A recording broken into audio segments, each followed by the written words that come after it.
Fill your cup with whatever you're drinking. Come join me on this next video.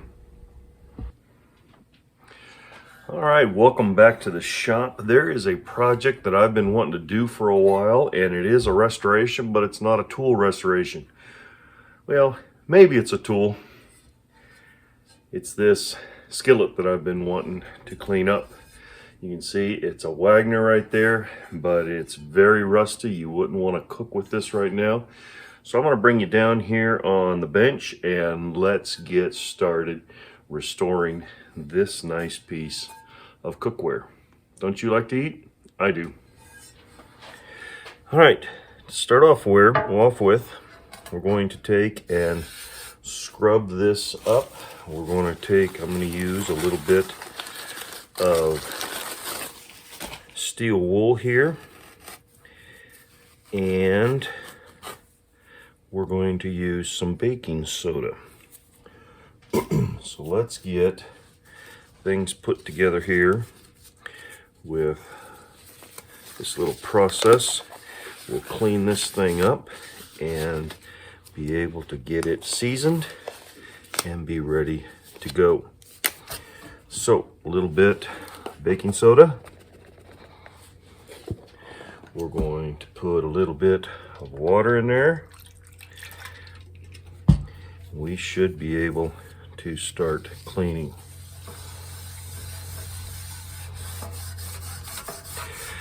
Now, when we moved into this house where we're living right now, about 16, 17 years ago, this stainless steel cake pan was here. And I don't know who made it or how they made it, but it has come in handy for a lot of different things. You can use a tin foil, one of those tin foil pans, and that will help keep everything cleaned up as well. You can see how that's starting to turn brown. That rust is starting to come up. We're going to have to do not just the inside, but the outside as well. I'll turn this over in just a minute.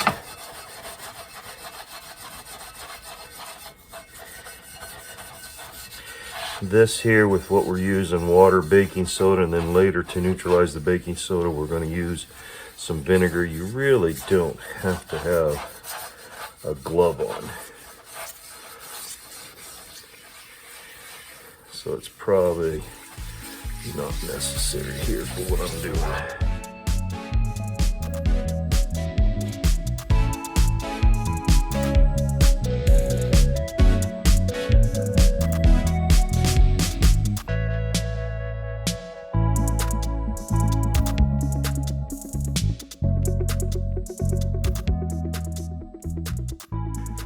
All right, we rinse this with a little bit of hot water. Now I'm going to put just a little bit of vinegar in here. The vinegar helps to neutralize the baking soda that we used. Because you don't want that baking soda to keep etching into the metal.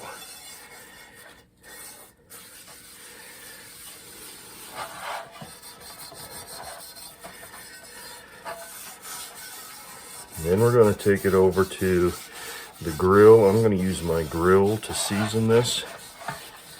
You can use canola oil, flaxseed oil, but I'm going to use avocado oil.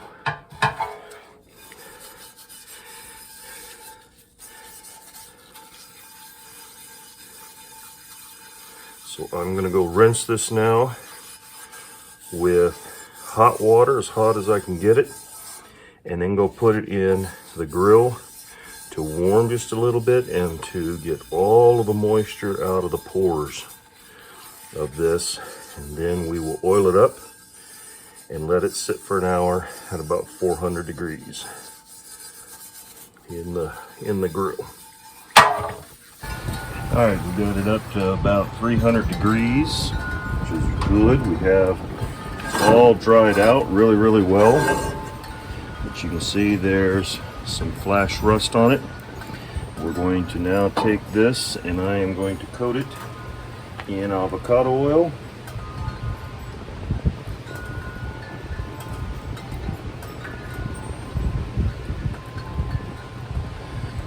Got some rain moving in, so hopefully it's not too distracting there in the sound. We're just going to give a nice coating to this whole pan of avocado oil, and then we will wipe it all off nice and clean.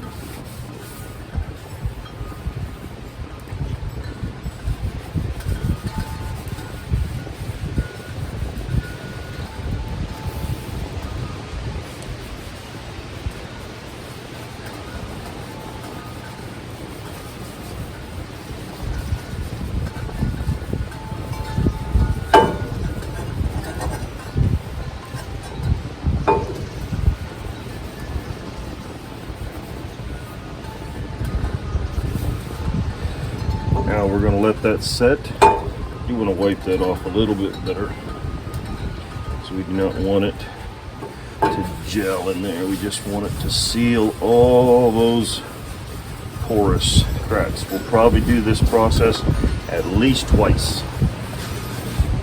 So we'll let that sit now. Approximately, we'll let that get up to 400 degrees. Let it sit for an hour.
Alright, we got that finished up and it is working well. You can see there the label on the back, Wagner ware.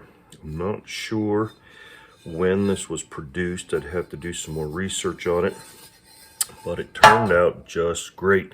You saw how well it worked there on the stove. It cooked up those eggs and sausage really well. So this thing turned out just great. Very happy with how it worked and functioned. Just for your information, I did do two seasonings with it, and what you do is you coat it as I showed you in the video. You let it sit at about 350 to 400 degrees for 1 hour, and then you let it cool down until you can handle it. And then after that, you put another coat of seasoning on it, another coat of oil, not too much. You don't want it to congeal on there or anything or burn on there. You just want a coating on it, and then you let it heat up again for an hour and then let it cool down. You can do that as many times as you want, as long as you're not going to put anything acidic in here. I cooked eggs and sausage. Sausage would be the most acidic that I put in there, but the eggs, when you do eggs several times, it coats in there. It's really good. If you do some deep fat frying in your pan, that helps to season it and really get it into all of those pores. So anyways, I did 2 of them. You can do more. It worked just fine for what I was going to use it for. If you were to use something acidic in it, like tomato sauce or anything like that, it would probably eat away at your finish and you'd need to have more of a finish. But this here worked great. We're going to place it over here on the wall. And we'll display it for right now. I may take it down and use it some. I already have a Wagner ware that's a 10-inch, that's an 8-inch, and I have a 10-inch that I generally use. So for right now, especially with our family the size it is, I usually use a 10. I think I also have a 14-inch. And so when the whole family's there, we use the big one. Generally, I use the 12-inch, but this here is a really nice size for camping, so I may keep that in mind. But for right now, just want to thank you so much for joining me on the video. Give us a thumbs up if you found this useful or entertaining. Share it with some friends that you may know that might be interested in this content, and I really hope to see you on the next video. Nothing like a good hot cup of coffee to finish off a good breakfast. Thanks for joining me on this. Have a great day and God bless.